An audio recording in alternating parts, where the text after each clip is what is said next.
It is live. Hello! We're live! We're so live! Hey. Oh my gosh, we're so live. I wanted to feel like the show was truly enveloping my brain. So I've got my cool headphones on today. And that's why I put a hat on to envelop my brain. You actually sound really good. And Veronica has a scarf on. Because it's winter. And Roger has his normal headphones on. I have my normal headphones and a t-shirt. Normal headphones on with the mic up top because he don't. Because that's the way he rolls. Wait. No, I have hair on to the top of my head. No, you're No, the mic. The mic. Microphone. Oh. All right. You know, when I was in high school, I had a friend who used to he would always tell me, like, you're gonna be bald by the time you're 30. He would just constantly kind of put that in my head. So ain't no shame in that game. And it's true. So true. But I beat his prediction. I beat it. I feel good about something in my life. All right. That's my kid and my wife in my house. Friends.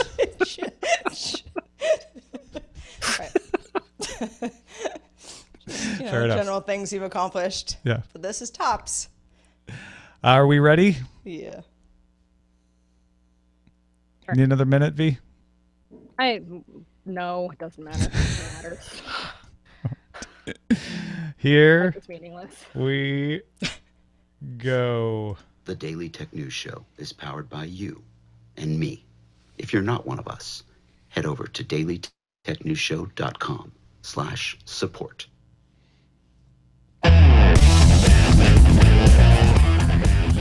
This is the Daily Tech News for Monday, December 11th, 2017 from DTNS headquarters in Los Angeles. I'm Tom Merritt. And from Studio Feline at the beach, I am Sarah Lane. In San Francisco, I'm furious. That's Furious Veronica, Belmont. her new name, Furious Belmont. Also with us is Roger Chang. Yes, I still have my hair too. Yes, you do. It's a lovely head of hair. Let's start with a few tech things you should know. Let's. The Google Home Max speaker is available, although depending on where you're trying to buy it, it might be out of stock, which it is at many retailers. But price is $399 for dual 4.5-inch woofers and custom 0.7-inch tweeters that theoretically should pack about 20 times the punch of a regular Google Home speaker. It sounds pretty magnificent, at least on paper. The Max has Assistant and Chromecast built in, Bluetooth, 3.5 millimeter input, and can be oriented horizontally or vertically. Nice. Facebook has removed the ticker, a box that appeared to the right of the newsfeed showing friends' activity such as likes and comments. The ticker was launched in 2011 along with the algorithmic newsfeed that no longer showed posts in chronological order. So you can't stalk people. Researcher Michael Ming found a deactivated keylogger in a Synaptics keyboard device driver that was probably working for the touchpad on more than 460 HP laptop models. After Ming contacted HP, they released an update, and that removed the trace that was causing the bug. So no longer there, but you got to do the update. Let's get to some other top stories. Veronica, what do we got? All right, let's see. 21 internet and computing veterans wrote an open letter to the U.S. Senate Commerce Subcommittee on Communications saying the FCC proposal to reclassify the internet as an information service was, quote, rushed and technically incorrect, as well as a, quote, an imminent threat to the internet we worked so hard to create. The signatories included Stephen Belvin, who developed Usenet, Tim Berners-Lee, who developed the World Wide Web, Vint Cerf, who developed TCP/IP, Steve Crocker, who developed ARPANET protocols, and Stephen Wolf, who helped transform ARPANET into the Internet. Apple's Steve Wozniak, Mozilla's Mitchell Baker, and the Internet Archive's Brewster Colley also signed. The FCC plans to vote on the proposal December 14th. So pretty much everybody ever involved in the internet is like, bad idea. Yeah. The people who made the internet or made personal computing what it is have all agreed that they don't like these rules. And honestly, I think the most important part that I took out of what they wrote was we actually need to fix things. You've got a flawed understanding of the internet. Changing back and forth like this isn't helping anyone. So let's not do anything. Let's not change it again. Let's actually get to the bottom of it. I wonder how much the people involved in whatever legislation this will shake out to be care about the quote unquote founding fathers of the internet. You know what I mean? No, they don't care at all. They didn't care about millions upon millions of signatures and calls and letters and faxes. They don't give half a crap about what anyone but their pockets think. The end. And that's what they're trying to do here is saying, look, you didn't pay attention to the way the internet actually works in your reasoning and justification for wanting to do this change. So you really need to stop. I mean, that's essentially what this thing says. Despite this comment, the FCC did not correct its misunderstandings. They're like, we wrote you before, you didn't take our opinions into account. Great, I mean, whatever your political belief, they need to take into account the opinions of the people who built the internet and at least counter them, if nothing else. And that's what they're saying in this letter is like, you didn't even respond to it. Well, so, okay. It sounds like they don't care about the opinions of the people who built the internet. So it's like, what does it take at this point for these people influential enough to be able to spur the rest of us to call our Congress people and make enough of a stink that it actually does enact change? I mean, that's the only thing we can do at this point is vote the people in Congress out who put the people in the FCC in power. It's not like there's nothing else really that we as people can do if the FCC is not going to listen to comments on the matter. Well, I actually think there is something you can do. It may not be as effective as what you're talking about. That's probably the most effective thing is to make your voice known at the polling place. I totally agree with you. I think you can also write your congressperson now and say, look, after, you know, if this vote goes away that you don't like, or even if it goes away you do like, write your congressperson and say, look, this is what I think, and I think Congress should take action if that's what you think. That's personally what I'm going to do, because I don't like the football that's happening here. And if we vote a bunch more people in and then they change it back again at the FCC level, that doesn't fix the problem to me. So this news came in right as we ended the show last Friday, and Apple has since confirmed it has acquired Shazam, the app that recognizes music and tells users the title and artist that they're listening to at the time. Shazam makes most of its money on referrals to music stores. TechCrunch says Shazam reportedly discussed an acquisition with Snap and Spotify as well. Obviously, they've gone with Apple at this point. And even though neither company is commenting on the actual number, sources speaking to TechCrunch put the deal around $400 million. Yeah, Shazam has a lot of users, but it has fallen out of the top downloads recently. So I think that's one of the reasons they were pursuing a sale.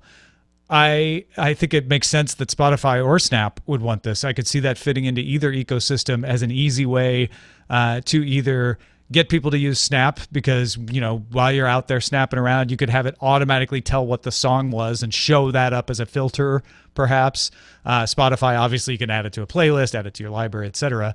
And that's probably what Apple's going to do with it, too. It's going to be integrated into Apple Music. I hope it doesn't go away for the rest of us. Shazam is a great app for everybody, and I use it all the time, not with Apple Music. I would not want to be limited with it. I like SoundHound as a replacement. I haven't used Shazam in a while, but SoundHound has been pretty good. No, that's a good point. I have SoundHound and I always forget about it. So I guess if Shazam did go away, I could just use SoundHound. Yeah, and it will add songs automatically to your Spotify playlist, which is cool. I kind of mentioned this when we were going off the air last week, but it's like Shazam was the first app where I was like, this is magic. Yeah. Like, it's just, I can't believe it. Like, now I know the song I'm listening to. I would have never known that otherwise. You know, and there's a nice quick link back to the iTunes store. You know, so I understand the affiliate money and why Shazam was such a cool app. But in the meantime, this was many years ago. It was one of the first Apple, iOS apps that I downloaded. And so other companies, SoundHound one of them, but lots of other apps now provide the same kind of service, which is probably why Shazam isn't necessarily like this hot app for somebody who maybe is getting used to the iOS ecosystem for the first time. Scientists at the University of Washington have created CAD models for objects that can be 3D printed in plastic and then collect and communicate information over Wi-Fi without having to add parts to it. You don't have to put chips in it or nothing. Team used something called a backscatter technique that replaces electric functions with mechanical motion. Now, it's tiny mechanical motion, but still, it feels like it's steampunk or something, like it's 19th century, but it's much more complex than that. Conductive printing filament, which contains some copper mixed with plastic, can transmit by reflecting radio signals. So it doesn't have to have power. The team created a wind meter, water flow meter, and a scale. They also made buttons and knobs. They think that could be used, say, to raise and lower the volume on a device without having to be near it. Using plastic mixed with iron, they were able to use the magnetic properties to encode information on the plastic devices, like a barcode. So items could be identified with a scan. All kinds of really interesting uses that you could put this to. That's awesome looking. I don't really understand what I would do with it. Me either. How do you replace electric functions with mechanical motion if there's not an electric function involved? So imagine, okay, I think, believe me, you're asking the wrong person. We need to have the folks from the University of Washington on. But if I have it right, so water flow meter is a good example. As the water flows, it moves the wheel, right? And as the wheel moves, it can change how it reflects the radio signal with the copper filament part, and then that can be sensed by the device on the other end that goes, oh, okay, the water's moving at this rate, without the water having to have a chip on it that is sending the information, if that makes any sense. Kind of.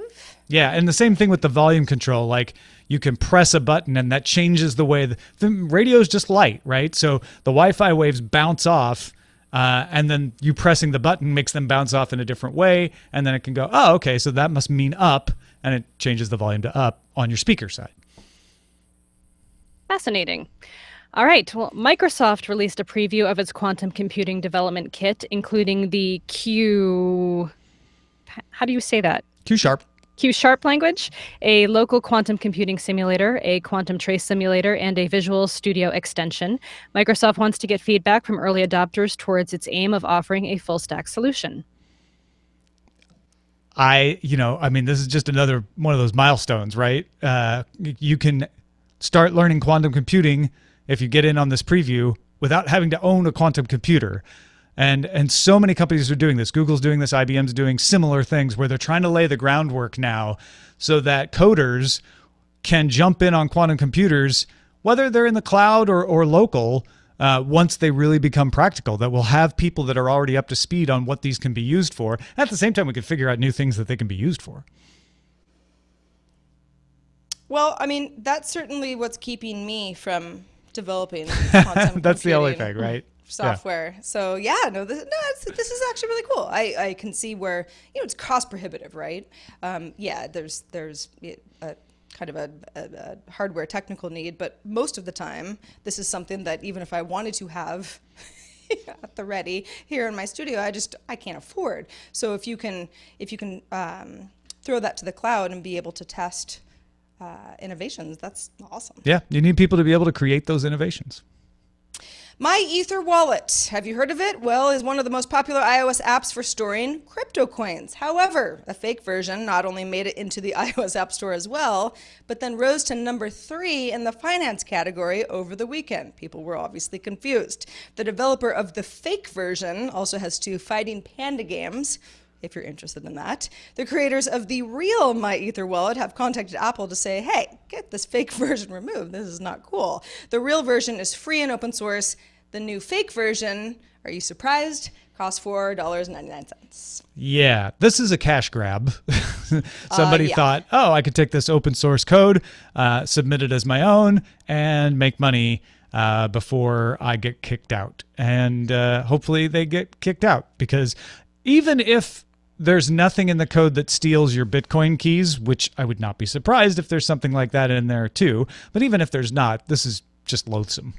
I just don't understand how it's so hard to get a totally benign Apple App Store approved app in the Apple App Store approved. Like, just they're so stringent on every little thing, and yet they let just blatant copies of crap go through. Like, what is that? Like, what are they? Are they even searching for the names of the apps? Like, it's ridiculous.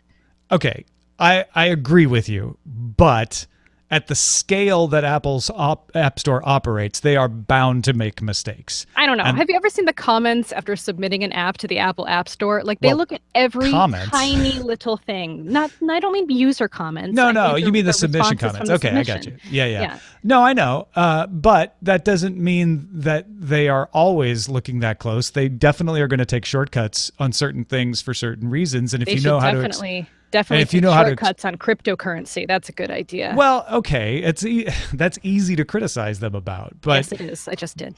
But if you know how to push those buttons, you're like, okay, I know that they don't look at this and they don't look at that, and I could be able to slip it through. 1 out of millions of submissions getting through is almost an inevitability to happen. So I don't think this particular instance shows that Apple is corrupt or their system is broken, but it certainly is embarrassing. I'll give you that. I have fallen prey to I thought I was downloading the app that I wanted and I got some other crappy app instead more than once over the years, more than twice. So it's sure, it's a quick buck, I suppose, but don't do that. App developers, stop it. Yeah, I'm more mad at the person who took an open source program and submitted it as their own. I am also not pleased that it got through. I agree with you there. One more thing. Netflix US tweeted the following today or I guess it was yesterday, sorry, at 6:52 p.m. To the 53 people who've watched A Christmas Prince every day for the past 18 days, who hurt you? So this is, it's Netflix US, but it's at Netflix on Twitter. This is Netflix's official account. They have over 4 million followers. And this came across my feed because somebody had retweeted it like, whoa, that's, Netflix, it's kind of like on the offensive this holiday season. And I read it and I was like, hold on a second. First of all, I understand that this tweet is supposed to be a joke, right? If somebody watched some movie that a lot of us have never heard of. It's a Netflix original movie, mind you. Every day for 18 days, you're kind of like, oh, what's going on? Who hurt you? Ha ha. But it's also like, is that completely a joke, or is that based on real data? And I'm sure it's based on real data. Yeah, you're not, calling people out necessarily, but you're sort of shaming them. It's a weird thing for Netflix to do. Yeah, it certainly is. Hey, folks, if you want to get all the tech headlines each day in about 5 minutes, be sure to subscribe to dailytechheadlines.com. You can get it on the Amazon Echo, on the Google Home, and on the Anchor app. Once again, that's dailytechheadlines.com. Wired's John Mooallem has a post up answering the question, I catch myself peeking at other people's texts on the subway. Am I the worst? Now, you may already start to guess what Mooallem is going to say, right? Platitudes about privacy and curiosity, except that's not what Mooallem writes. He makes the argument that we evolved to be curious and look for threats, hence the compulsion to spy on texts. He's way more poetic than I'm being about it, though. He talks about saber-toothed tigers and John Locke and identifying butt prints among certain tribes to figure out who's having sex with whom else. It's an incredibly well-written response. But the John Locke he's talking about is not the 17th century philosopher. It's the modern-day linguist. And Mooallem finishes up by pretty much saying, we are all informational predators. It's what we evolved to be for our own survival. We are also all informational prey. So the next time I go through my future boyfriend's texts, I'm going to use this as an argument to be like, listen, this is how we've evolved. Yeah. You have to do this because you might be posing an imminent threat to me. Well, that's kind of what Mooallem is saying is like, look, we all have the temptation to do it, and it's going to happen to you. So use your powers for good. Well, I admit that I sometimes glance at other people's phones. I've done it too. Laptops. I never feel good about it. It usually happens on an airplane. Yep. And there have been times. Most of the time, I'm kind of like, whatever. I've definitely read entire people's quarterly reports on airplanes. Yeah. And every once in a while, you kind of glance over and you're like, this seems sensitive. Look the other way, look out the window, do whatever you gotta do. I don't look at people's texts as much. Sometimes I do. But if they're on Slack on their phone, I will try to see like what their Slack team is. So then I can figure out what company they work for. I can see their names. I can see who they're talking to. You try to. You don't resist the temptation. I'm like, oh, that's interesting. Oh. Like, especially when Slack was just starting to take off. I was like, oh, that's cool. Oh, isn't that bad, though? It's bad. Okay. Yeah, I'm not saying it's good. I'm a terrible person. I'm just saying that I had a conversation with a friend a few years ago who she had one of those things on her laptop so that, you know, unless you're right in front of it, you can't see. And I was sort of like, okay, well, you seem like really paranoid about stuff. Tinfoil hat. Exactly. But because of how many things I've seen on other people's systems of various sizes, I mean, it's really easy to see what someone's doing next to you. And there have been times where even sort of like a funny joke text conversation that Veronica and I might be having out of context should not be read by anybody, you know, could really throw somebody off, that sort of thing. So the curiosity thing is very normal. I think that's just sort of the human condition. But understanding what people are talking about and why is way more complex. And you just don't know that when you're like peeking on other people's lives. Yeah, I think that's the point Muallim was making is like your temptation to do this is perfectly natural. Don't feel bad about that. But just remember, they're all doing it to you too. So you might want to try to curb it just for the good of humanity. Do you guys ever do it the other way around where you have your laptop out or your phone out and you're thinking about what the person next to you might think if they saw what you were working on? Yes. Yeah. Especially when I'm on Twitter, it's usually deep shame. Just like, or just like lack of context, you know? Take context away. It's like we're all insane.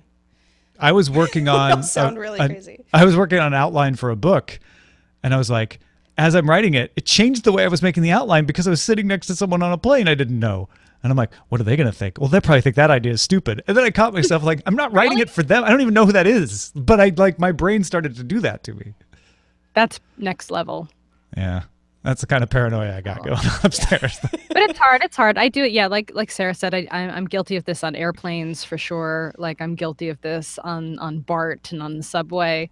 Like you just like glance and you can get a lot of information in one glance, which is definitely a reason to remember to be extra careful with sensitive information or banking stuff or passwords. There's, you know, people are always there and looking and curious. Or just start typing. I'm pretty sure the person next to me is looking at this as I'm typing it. I've done that too. Have you? That's funny. Right. And if they read it, they were like, woohoo. No, I wasn't looking. I was like, I know you were. Well, thanks to everybody who participates in our subreddit. You can submit stories and vote on them at dailytechnewsshow.reddit.com.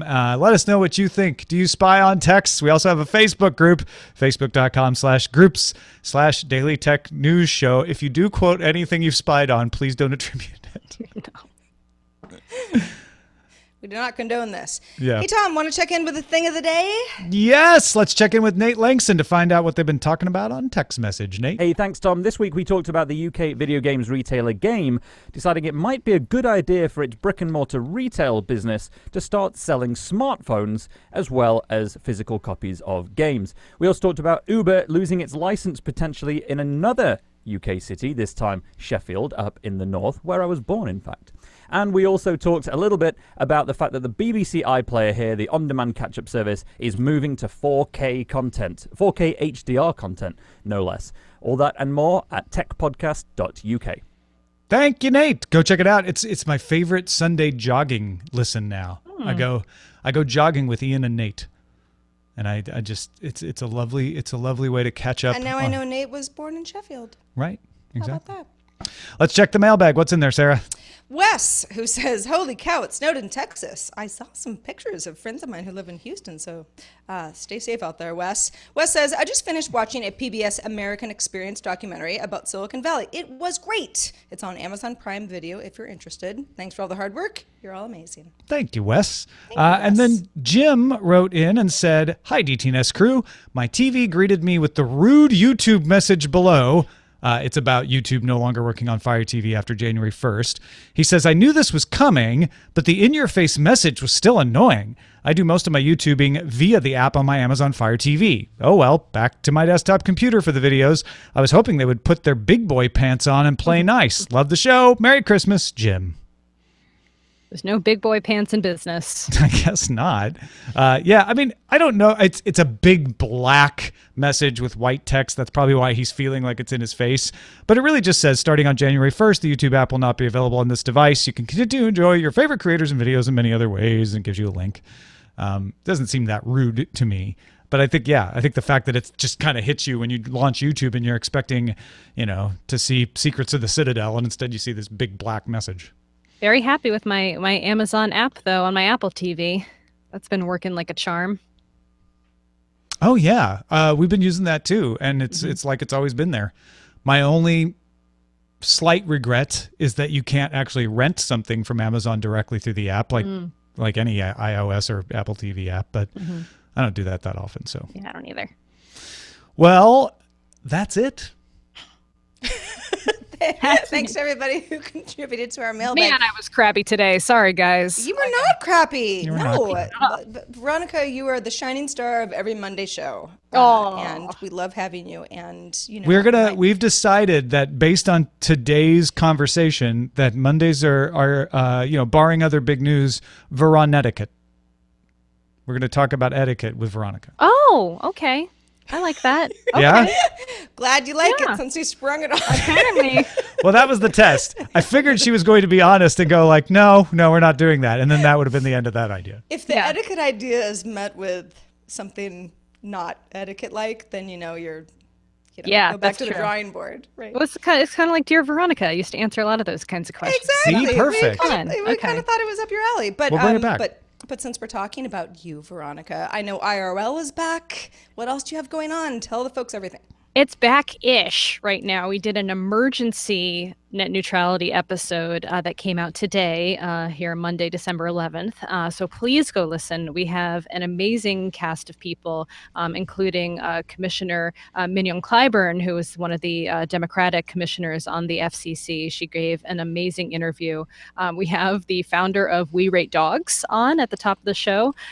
We have Del Cameron from Gizmodo on talking about what's going to happen in the aftermath of net neutrality and the vote here on Thursday, December 14th.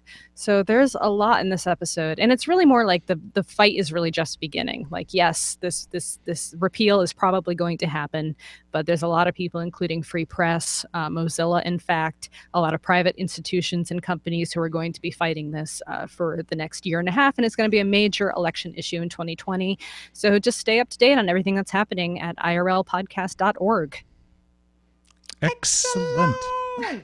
Thanks for supporting us, folks, and keeping us going. DailyTechNewsShow.com/support provides all the different ways to support the show. We even have a store. If you want to buy some sweatshirts, we got hoodies, we got mugs, more stuff coming into that store soon. So keep your eyes peeled for that. In the meantime, yes, there's the whole fee thing with Patreon where they want to, as of December 18th, shift the processing fees from being paid by us to being paid by the patron. In order to accommodate that, we have some new levels at patreon.com, but we still believe in Patreon, and we still believe it's the easiest way for us to get funded. So we're trying to make it easy for you to do that, and we have some options if you can't at dailytechnewsshow.com/support. But if you can't support us on Patreon, that's patreon.com/DTNS. Our email address is feedback@dailytechnewsshow.com. We are live Monday through Friday at 4:30 p.m. Eastern, 2130 UTC at alphageekradio.com and diamondclub.tv. And of course, if you want to catch up on everything we're doing, dailytechnewsshow.com is the place. Back tomorrow with Patrick Beja. Talk to you then.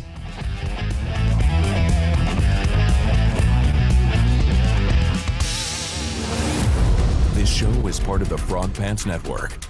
Get more at frogpants.com. Diamond Club hopes you have enjoyed this program.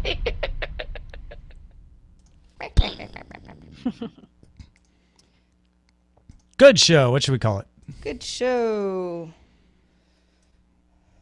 Raj. Call it over.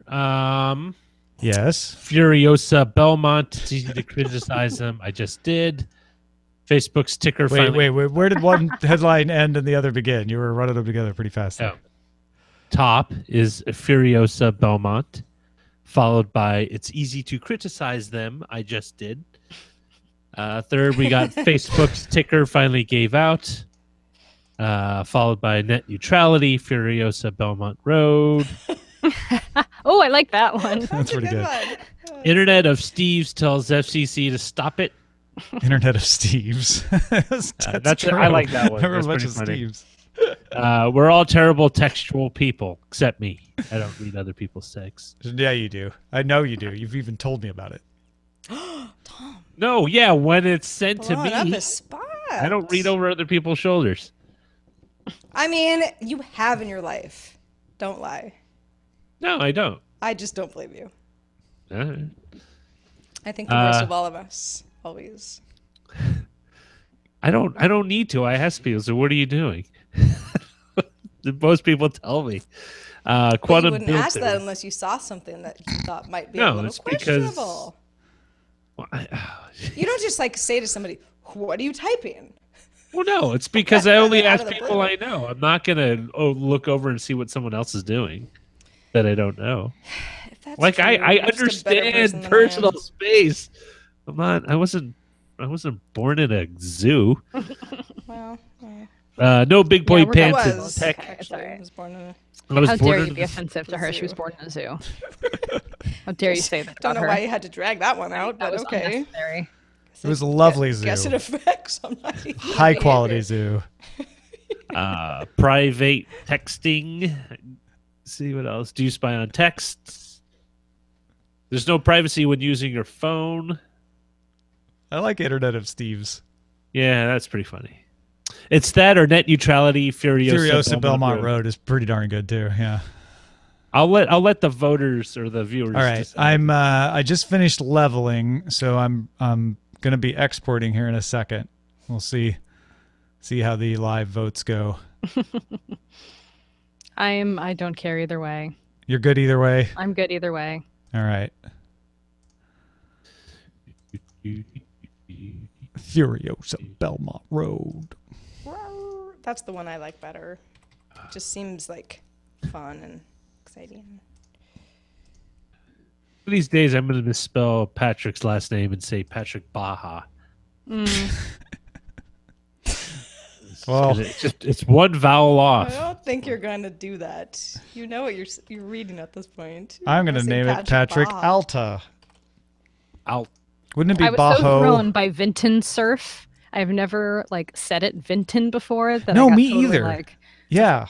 I've only That's- heard that's a Vint Surf spelling ever. error? I Yeah, mean, but- I think it's because he signed, when you sign Thomas Yeah. Merritt, even though I'm always Tom, something like that. I think that's what he was signing. So he's like, well, I sign it Vinton. But yeah, no one ever calls him Vinton. I've heard of Vincent, but never Not Vinton. Vinton. That's just not a name I've ever heard anyone called before. I knew a Martha Vinton. Actually, still know her sort of through Facebook. All right. We went to high school together. Surname that you know. Not a first name though, unless she named one of her kids Vinton. But she's Friday. married now, so she has a different last name. Oh man. That would be Martha. interesting. What would if you named your child first name after your maiden name? Well, I do not have children, but I've always thought Right. that Lane is a cool name for a kid. And Like- then it could just sort of Yeah. be part of the whole thing without having to do some hyphenated, I don't know. I've known people named Lane as their first name, I do as well. Men and women, actually. and I've known people named Merritt as their first name. Oh, that's a cool one. So if Eileen and I have a kid, we can name it Merritt Rivera or Rivera Merritt. Good one. Merritt Rivera is I pretty cool. had a classmate in JC whose first name was Kim, and she was from Oklahoma. She married a Korean guy, and his last name was Kim. Uh-huh. So her name in class Kim. was Kim. Kim. And I remember ordering pizzas. What's your name? Kim. Last name Kim. First name Kim. That's good too. Internet of Steve's, I think, All right, is yeah, winning. looks like the winner. Tells Okay, FCC I to got stop. to go. All right. Thanks, Veronica. Thank you. Bye, Veronica. Have a better day. Thank you. Actually, my day was fine before the mic didn't work. It really sucks the soul out It of sure you. does. All right, bye, y'all. Bye. Bye. Yeah, we had mic problems before Veronica started. I didn't want to mention it because it made her so furious. It makes me furious when that happens too. It's one It's of funny because I've been there. Yeah. Many of you have seen me, just ranting and raving. Can you hear me? And it's so frustrating because if you know where to check for everything and it just doesn't work, Yeah. it's like you just want to pull your hair out. Yeah. When you can't find the obvious problem, it's like, wait. Yeah. And especially when you're in a shared studio, which I think she is, then you're like, what did someone do? Like, why didn't they just leave it the way it was when it was working before? Right. It's the worst. And sometimes it's, it's something like, oh, you need to restart your machine, which shouldn't be the answer, but sometimes it is. I actually have I have a funny situation where I submitted a new podcast to the to iTunes and Google Play and Stitcher. This is one you're producing? Yeah. And because people are going to be like, great, where can I subscribe? Totally. And I want to make sure that everything is fixed before before you start telling them. But getting an RSS feed that's accepted by all of those platforms, that's not hard. However, once I made a little change to one of my descriptions after submitting to iTunes, now iTunes has the wrong description on one of my episodes. What do you do? I don't know. I keep refreshing and kind of looking up stuff, and people say, oh, you probably just need to start your feed over. And it's like, no, people have already subscribed. That's the worst thing to do is like start the whole thing over. So anyway, that's just, that was my little tech doesn't work properly all the time story for Monday, because it happens. It happens, and it makes you angries. Yeah, it does. But you know what? We will persevere. We will. Things could be worse. Our wayward son. Oh, Big Jim says Furiosa Belmont should be a sticker. It could also be a reoccurring theme for Mondays. Furiosa Belmont. Like, do you have advice to give, or are you just ticked? Maybe we should get her like studded. Could have like a little graphic with kind of crazy hair. She'll need she'll need studded padded shoulders. I have to admit, since we're talking about this, that the 2 times I tried to watch the Mad Max in question, I fell asleep. Don't tell Scott Johnson that. Oh my God, he'll be so upset. I know. He'll try to convert you. I've already been railed against by all sorts of people. Don't feel bad, because I didn't fall asleep, but I was bored when they had to go back. Like when the first outing, when they went to where the sisters were located, was cool. But then I just felt that they ran out of ideas, and so, let's just have them fight their way back. It's all right. The problem that I have with this type of movie, because it's not that I'm like, oh, I'm not interested. It's that when it goes into action mode and there's like a song and a chase or something, some combination of that where you're like, oh, okay, we're going to get to the dialogue in like 10 minutes. I can't stay awake. I need people to be talking. So Fury Road is a great example of a movie that had like long periods of not built talking. For you. Yeah. Just I'm like lullaby. You know what you're gonna love is The Greatest Showman. Yeah. Yeah. Talking.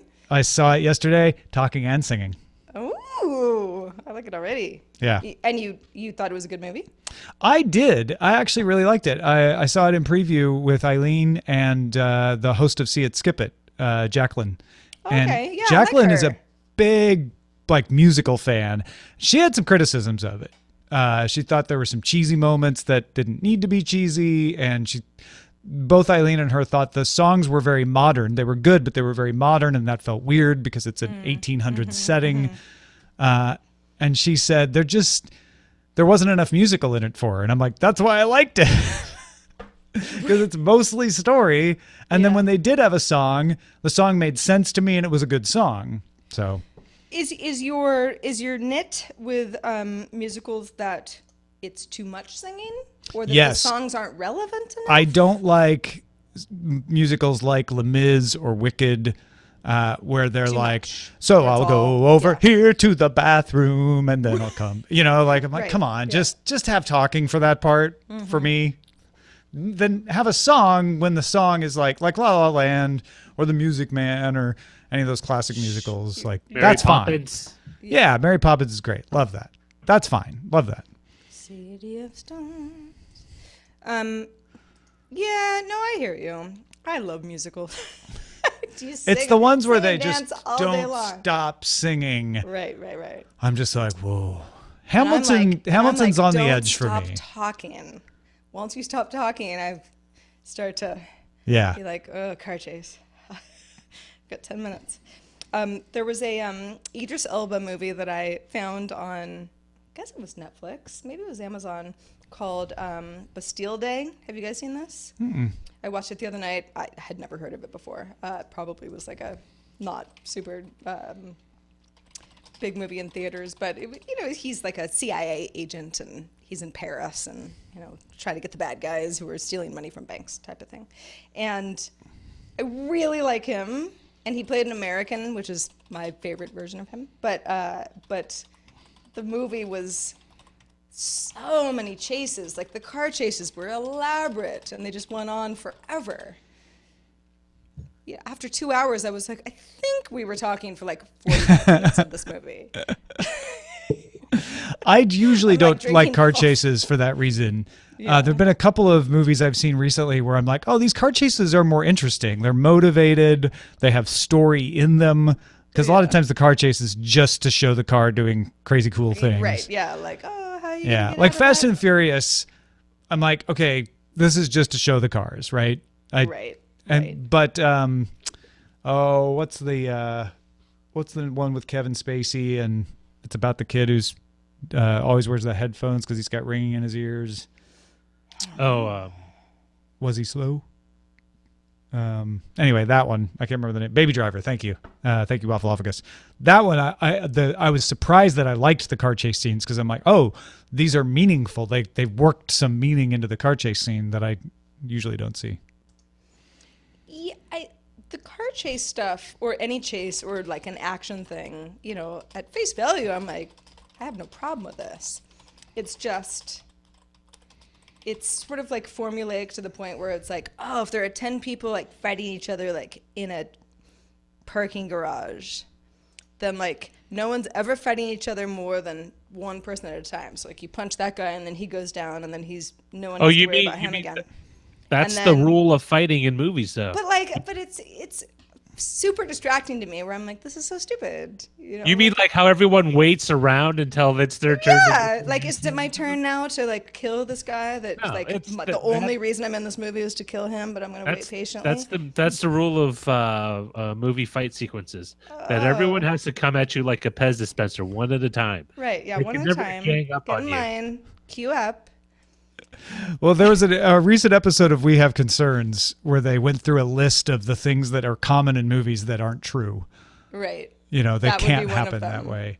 Yeah. Also, that wasn't one they went through, but that definitely is the kind of thing. And like half the time it's like, you punch somebody, like he or she is not dead, but they're just like, don't worry about them. They'll just sort of like roll around like on the ground, for the rest of the fight scene. Someone losing consciousness from a punch is fairly rare. It's hard to do. Right, yeah. It's not impossible. You have to, it has to be a sucker punch that I've seen, and you really have to wind it up. Yeah. Right? Like you're not just doing this. The one that I remember that stuck out to me on We Have Concerns is you can't really choke someone to death. Certainly not in the amount of time they ever show in movies. No. Like it's really hard to choke someone to death with your hands. Now it's different if you're using implements, but like just to grab someone's throat, like it would take 15 minutes because you can't create it's more like 10 seconds in a movie where you're just like, okay, you're done. Yeah. 15 minutes. Ooh. The other one is take 15 minutes if they're not very good at fighting you off. If they're like struggling at all, it's The other one that I was finding funny is the neck breaking. Like they just come up and they'll just like, when they like twist someone's head. Done, and they're just like, no. That's because they're so good at it. They're just so good at it. It's like a Jason Statham like thing. It's like, yeah. I'm going to use your vertebrae against you. Take that. How dare you have a spinal column? actually a chiropractor of death. The other one, the other big one that I think a lot of people watch in movies and they think applies in real life is silencers on guns. Like they silence the gun, but they don't silence it like that. Oh, right, Like, right. Yeah. So you like can when just you- be like when you in an set one off, apartment you and like shoot somebody and like mom sleeping in the next room. Yeah, they're a silencer like my coffee grounder is whisper quiet when it's like, "Arr." Yeah. Right. Like it literally is less loud than the previous coffee grinder I had, but it's not whisper quiet. But it's not silent. Yeah. My neighbor who's moving from my area of town to another area of town starting today, it's going to be a long process. He just texted me, come over, there's a crane man here. And I was like, nope. Like fighting style? No, he has a roof and you have to get the furniture on and off the roof via crane because it can't go up through the apartment. So he's putting furniture on his roof? He's taking it off to go he's moving. So he's moving from where he lives right next to me, and so he texted me like he knows I'm home at this time of day. Like, come over, I need like crane support, and it's like, nope, did not get that text. Why do you need crane support? Moral support, I think. Like because he's worried about his furniture getting dropped or something. I think it's just, I mean, a crane truck. Like the bird? Oh, it's crane real truck. big. Yeah, you yeah. know, and you got to go up 3 stories, and it's a whole thing. And I think he's just stressed out. But I'm like, this is the sort of thing I will not be helpful for. Well, is it because his furniture is unwieldy, or because he just wants to keep it? It's because it doesn't fit through the stairwell, the hallways. Yeah. If you were to go down, I the did apartment. that. I stupidly helped my friend move in college, and his couch did not fit up the stairs like in the apartment, so we had to bring it in through the balcony through his window, and I was like, Jesus, like. Yeah, I mean, a window would be one thing. Like that's a whole, you got to like get the window removed or whatever. This is, I don't know. It just seems stressful to me. All right, folks. Well, I'm out of here. Thanks everybody for watching. Roger, end our broadcast day. Stopping. Bye, everyone. Love you.